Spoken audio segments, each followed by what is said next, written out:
James Kleinmann, and this is for Gaydio. So, Sean and Maya, if we could just take you back to how you first met and how the idea of the film came about in this particular story. Sure. I spotted Maya in the courtyard of the LGBT Center in Los Angeles, about a block away from where this story takes place.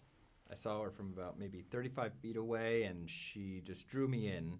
She had not only this physicality, but she was commanding the conversation that she was a part of, and walked over, approached her, and basically introduced myself and Chris Bergosh, my co-screenwriter, and we basically just pitched this project. We want to make a film about this area. And immediately, well, do you want to take it from there? No, you can keep going. Okay, well, Maya returned this enthusiasm, which is exactly what I was looking for. I was looking for somebody to help us be our collaborator, our passport into that world. And it was just so wonderful that she was the first person to have a true enthusiasm about the project. So we exchanged information. Next thing you know, we're hanging out at the local Jack in the Box, which is a fast food restaurant in Los Angeles, and we just would sit there and talk and hear stories and anecdotes, and she would introduce us to people. And it was just this great learning process. Yeah, Jack in the Box and Taco Bell are my favorite fast food restaurants.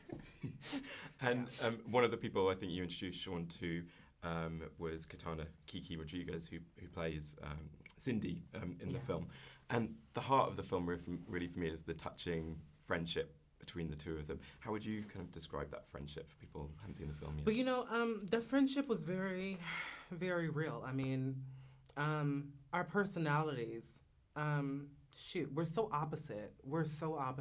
But when we're together, it's easy for that personality to come out, between the improv that we did on screen too. Yep. Yeah, so I guess you could say, when it came to filming, we had to really build our characters and act exactly what the script wanted us to have, but we also wanted to turn it into our own. So I guess it could be slightly difficult, but sometimes we do take after take, to make sure that, do I sound stupid? We do take after take to make sure it's what we want, or to maybe bring in new stuff. So yeah, but yeah, the friendship was wonderful. And how about working with your actresses?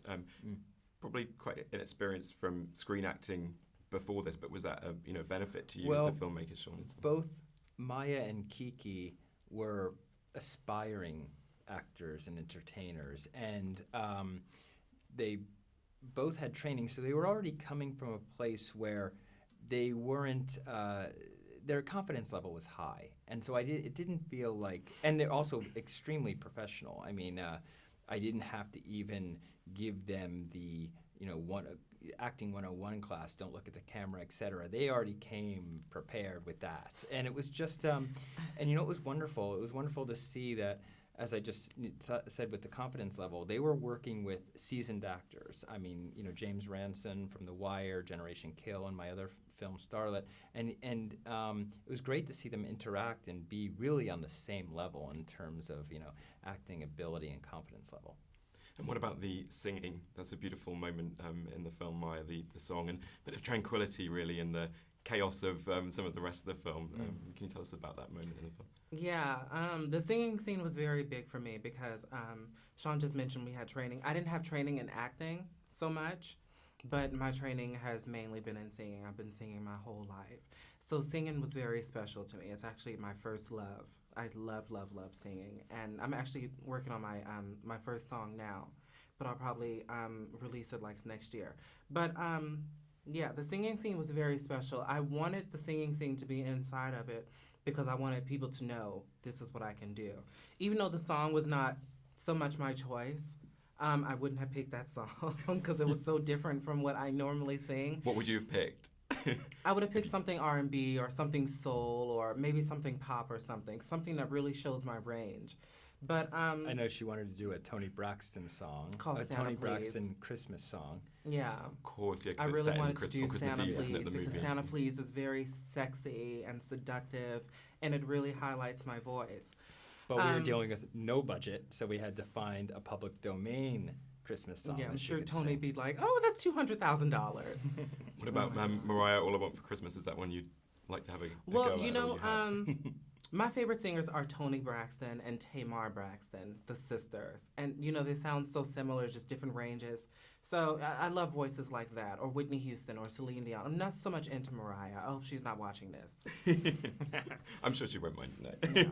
And I was actually at Outfest during the summer in July at the Transgender Hollywood panel, which was one of the highlights of the festival for me. A very interesting conversation, wasn't it, that day? And does it feel like there are more opportunities opening up for transgender performers at the moment? And what's the sort of community like, and is there kind of support there for other, you know, within that community? There are actors? opportunities opening up.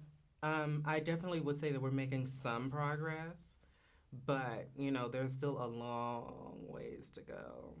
Yeah, a long ways to go. But does this feel like a particularly good year to be releasing Tangerine, would you say?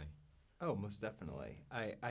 When we set down this road, we had no idea that the transgender issues, the movement, the communities were going to be this much a part of the zeitgeist. And it just happened to be that many things hit at the same time.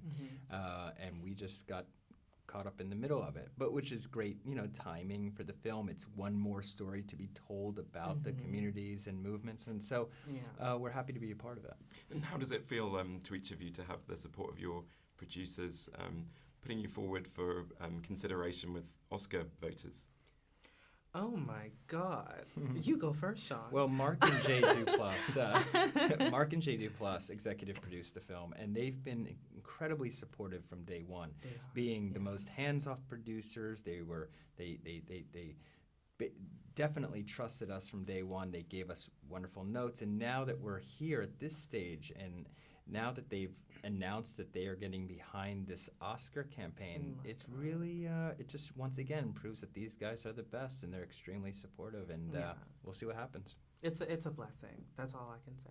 And just finally, Maya, you're going to be playing Martha P. Johnson, or have you already filmed I've that? already filmed it. And can you tell us a little bit about that? Yeah, that role, it's pretty amazing. I filmed it, so. But no, you know, it's a very wonderful role because I'm playing an actual person. Now, I would have to say that it was challenging. It made me more nervous because I wanted to nail this lady.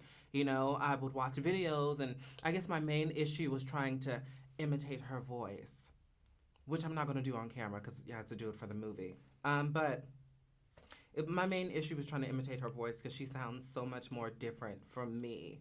But, you know, I actually met people that actually knew her from back then, and they said that it was so eerie for them to be on set because it sounded just like her, and they know that she's passed, you know, years ago. So that made me feel special. No, that's quite a compliment, isn't it? Yeah.